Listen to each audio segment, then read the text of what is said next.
Now, what is a simple project? A simple project would mean that you're already taking over a space that's probably got a lot of the infrastructure in place. So when you start looking at these projects, a lot of the stuff that you need, you don't see in the office. So above the ceiling is all the lighting and heating and venting and cooling.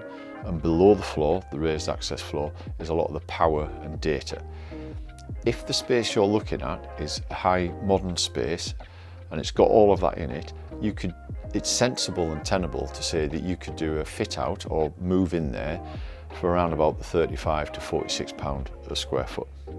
What we're going to dive into next is the next level, which we've classed as a mid-tier, where potentially that work isn't there. So you've got an office that's been refurbished, but it doesn't have the heating and venting and cooling. So what do we mean by that?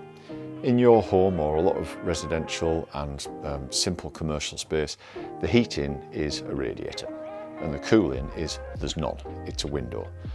That's sort of okay, but as you move forward with the new building regs and environmental and everything else, you might want to get rid of the radiators because, as we've seen, you need a decarbon. Either way, it's more efficient and green that if you have a system that heats and cools and changes the air, spins that around. That obviously has a capital cost, so that then that can raise to be about 50% of your project. So very quickly you can go from £35 to more like £46 to £65 a square foot for a project if the building does not have the infrastructure. Simple building, you need to put the complicated stuff in.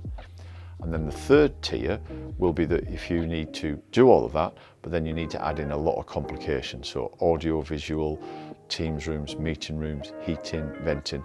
Basically, if it's a very cost effective or what would perceive to be a cheap per square foot rent, it's going to be a building that's very simple, that's got walls and a floor in it, but then you might need to add toilets, showers, all the other welfare stuff.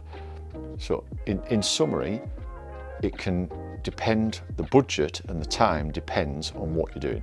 If it's a simple project, the building's got a lot of work, got a lot of infrastructure in it, and you're moving maybe 100 people in there or whatever, you can still achieve that in between a 6 and a 10-week project because the main guts of it is already there. You go to a mid-level where you need to take the ceiling down, rip the floor up, put the infrastructure in. You're going up to the £60 a square foot and above, and that's going to take you anything between 8 and 12 weeks plus because you have to buy the capital kit that's on a long lead time. And then if you're then trying to do office of the year, but from a very humble beginnings, you are up to the £70 to £100 a square foot plus, depending on welfare and showers, and that will take you 16 weeks because the lead time of the materials is such that it just takes that depending on scale. So hopefully that gives some idea on what the cost per square foot is, what the timescales are, what the intricacies are. What it all comes down to is do a project brief, get a very simple design done, and then start budget planning the project, and very quickly you can see which space is going to work best for you. So there isn't a simple answer, and I hope that makes some sense.